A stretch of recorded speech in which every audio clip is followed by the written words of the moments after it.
tumbuh cinta kepada Nabi Muhammad, karena cinta inilah yang menjadi asbab kita ini nanti berada di dalam surganya Allah Subhanahu wa taala. Karena di antara kewajiban kita sebagai orang yang beriman, sehingga iman ini harus utuh, yaitu di antaranya memiliki cinta kepada Nabi Muhammad. Bahkan cinta itu harus melebihi daripada siapa. Sehingga dengan mengulas sirah Nabi besar Muhammad SAW, insyaallah akan teguh pendirian kita, mahabbah kita kepada Nabi Muhammad SAW. Ada urusani putaran yang kedua min hayati Rasulullah SAW, daripada kehidupan Rasulullah SAW. Badul nuzulil wahyi, permulaan turunnya wahyi. Lama balagal arba'ina min umrihi ba'athallahu basyiran wa nazira wa da'iyan ilal haqqi bi'idnihi wa sirajan munira. Tatkala umur Nabi telah mencapai 40 tahun.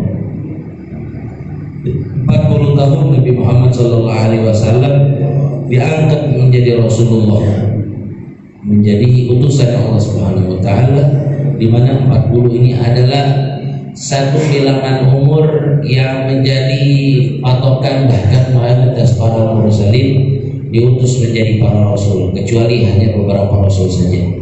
Tapi aksaruhum minal anbiya itu diutus atau diangkat menjadi rasul ketika umur beliau 40 tahun.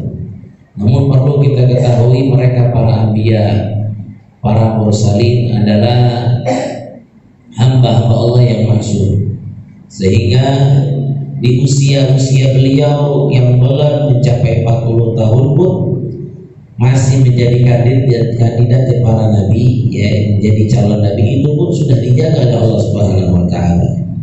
Jadi harus ada dalam keyakinan kita, mereka para anbiya, para mursalin, bil khusus Rasulullah SAW, mereka adalah insan yang dijaga oleh Allah Subhanahu wa taala dari perbuatan yang diharamkan.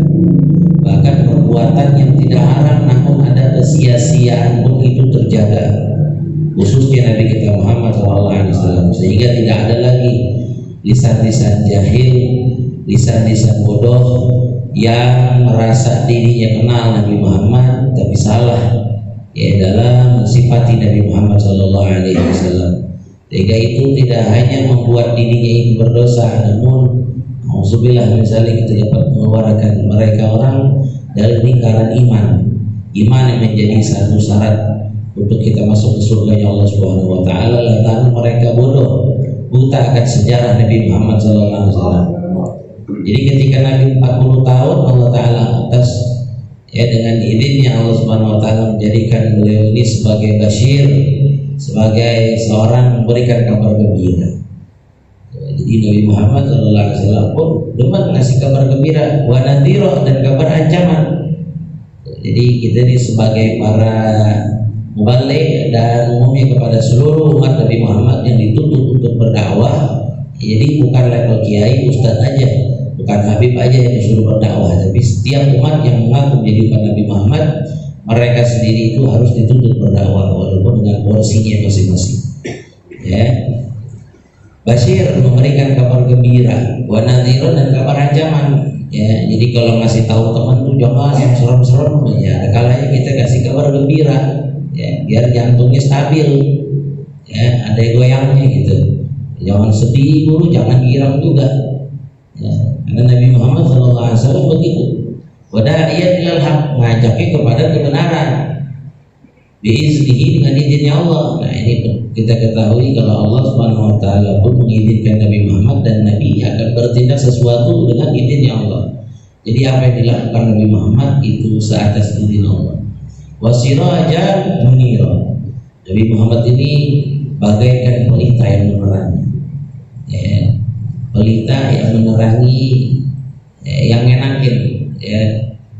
Kalau matahari begitu terang, tapi ada kala manfaat banyak, tapi ada kala juga yang namanya matahari itu dihindari oleh orang. Apalagi yang lagi perawatan, kagak mau hitam, ya, matahari ya akhirnya dihindari. Tapi kalau Nabi Muhammad, dari semua apa yang ada pada Nabi Muhammad itu semuanya enak dan mantap. Bahkan bagian yang paling ditakuti sama orang, ludah, ya, orang biar kata berantem kayak gimana juga, yang namanya ludahnya itu pasti orang hindari. Tapi kalau Nabi Muhammad diperebutkan, keringat, ya keringat. Biar kata pejabat sekaya apapun dia, kalau keringatnya itu nggak bakalan deketin orang, tapi tidak pada diri Nabi Muhammad. Hingga matahari, bulan menjadi sandingan Nabi Muhammad, menjadi perumpamaan Nabi Muhammad, itu semuanya masih kalah. Bahkan budi al-wahid bil isarika, dan Nabi Muhammad SAW menerima wahyu pertama kalinya lewat mimpi. Nah ini jangan disembarang masalah mimpi, apalagi mimpinya orang-orang solehin. Ya, jadi mimpi ini juga bisa menjadi dalil keabsahan seseorang. Karena Nabi Muhammad SAW itu beliau mendapatkan wahyu diawali dengan mimpi. Fakana la yara syai'an fi naumihi ila tahaqqaqa fi yaqdatihi. Dan bedanya Nabi Muhammad, kalau Nabi la yara syai'an fi naumihi, Nabi ini kalau melihat sesuatu di dalam tidurnya atau dalam mimpinya, illa tahaqqaqa fi yaqdatihi, melainkan tahaqqaq, terbukti, terwujud apa yang dilihat Nabi Muhammad fi yaqdatihi ketika sadarnya. Ya, beda sama kita, mimpi dapat duit sekoper, bangunnya, ya, bangunnya kayak gimana? Ngelihat ember bukan di sini duit, tapi baju kotor yang mesti dicuci besok. Ya, tidak dengan Nabi Muhammad. Yang dilihat pasti akan terwujud. Itulah Nabi Muhammad. Jadi jangan sepelein wahyu. Ya kadang-kadang banyak orang tuh ya menyepelekan apa yang dilihat oleh para aulia sholihin. Ya kadang-kadang beliau memberikan petunjuk, memberikan irsyad, kadang-kadang beliau itu melalui mimpi. Ya, sehingga banyak orang-orang ini yang merasa kalau mimpi itu bukan sesuatu yang apa namanya, yang boleh kita contoh, karena namanya mimpi kebang tidur. Ya, jadi jangan sepelein mimpi. Buktinya wahyu yang menjadi syariat Islam itu bermulakan daripada wahyu. Wahyu itu dari mimpi. Begitu juga para sholihin, ya, ketika menceritakan tentang sesuatu tapi dasarnya dari mimpi, kadang diabaikan, diajukan ya sama orang-orang. Ya, apalagi orang-orang yang pakai celananya itu, ya, celananya kayak gitu, tengah tidak, ya. Sumana alaihi ruhul amin Jibril, kemudian turun kepada Nabi Muhammad ar-ruhul amin, ruh al-amin. Ya, ruhul amin ini adalah julukan buat malaikat Jibril alaihi salam. Ya, jadi ruhul amin ini adalah julukan buat malaikat Jibril. Kalau Nabi Muhammad nggak ada ruhnya, julukan al-amin aja, bukan nggak ada ruh. Nabi Muhammad nggak punya ruh. Julukan yang melekat pada diri Nabi Muhammad itu al-amin, yang dilakopin, yang dijulukin sama musuh-musuhnya. Nabi Muhammad dapat gelar al-amin itu bukan dari sahabatnya, bukan dari keluarganya, tapi bahkan dari musuhnya. Sehingga perangnya tetap perang, musuhan tetap musuhan, tapi kalau buat urusan amanat diserahkan pada Nabi. Cakep gak kayak gitu? Ente dibilang ganteng, yang bilang ganteng teman ente, yang bilang ganteng ente punya pacar, yang bilang ganteng ente punya istri, ya. Tapi kalau udah musuh yang paling gendeng sama ente bilang ente cakep, itu namanya hebat. Al-fadlu ma syahidahul a'da. Ya, keutamaan kehebatan itu yang diakui oleh musuh. Kalau udah musuh bilang ente hebat, wah itu berarti ente hebat. Ini malaikat Jibril mendapatkan tugas untuk menyampaikan wahyu. Wa huwa yata'abbadu fi ghari Hira. Nabi Muhammad lagi ibadah dengan kegiatan apa yang dilakukan oleh kakeknya ini, Nabi Ibrahim alaihissalam, menyendiri di Gua Hira.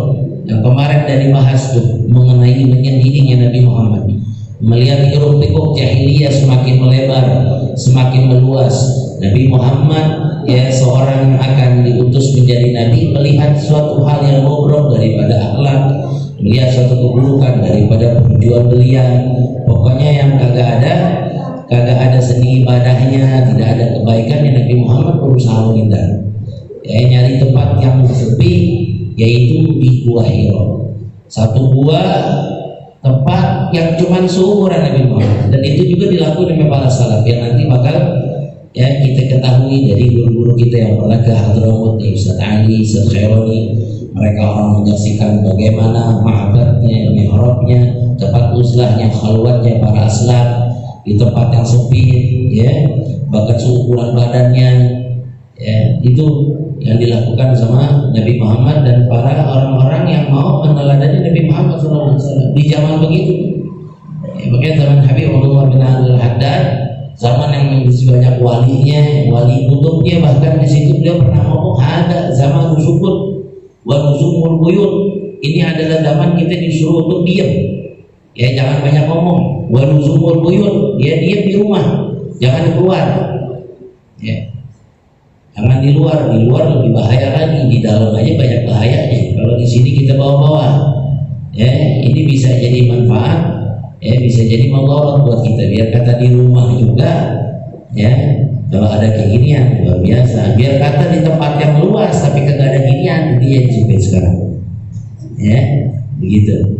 Wa 'allamahu kaifa yahdin nas as-siratal mustaqim. Dan malaikat Jibril memberi tahu Nabi Muhammad cara bagaimana nanti memberikan petunjuk kepada manusia as-siratal mustaqim, jalan yang lurus. Dikasih tahu keinginannya, tapi tidak membuat derajat Nabi Muhammad itu ada di bawah malaikat Jibril. Kenapa? Karena khususnya buat Nabi Muhammad. Ya, jadi jangan anggap wah berarti Nabi Muhammad itu masih kalah mulia. Kenapa? Karena malaikat Jibril ngajarin Nabi Muhammad. Ya. Kam min mu'allam afdal min mu'allim. Banyak orang yang diajari lebih hebat, lebih afdal daripada yang ngajarin. Ya, di sisi manusia, di sisi mata orang. Tapi mereka diajarkan tetap menganggap mulia mereka yang mengajarkan. Ya, bahkan katanya mereka yang berguru dan digurui, si guru itu tidak merasa kalau dirinya itu lebih utama daripada yang diajari. Bahkan itu thariqah para asatidz, para muallimin harus dipegang teguh. Sehingga Anda pernah dapat satu pendapat, satu petua, satu nasihat dari yang punya guru. Bila mana ente mengajar satu jamaah, lalu ente merasa diri ente lebih mulia daripada diajari, maka ilmu yang didapatkan kemana itu tidak berkah.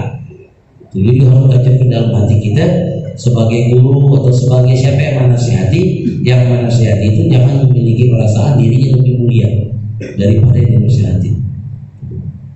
Wa yursiluhu min at-tiwa'i lil-ghawin.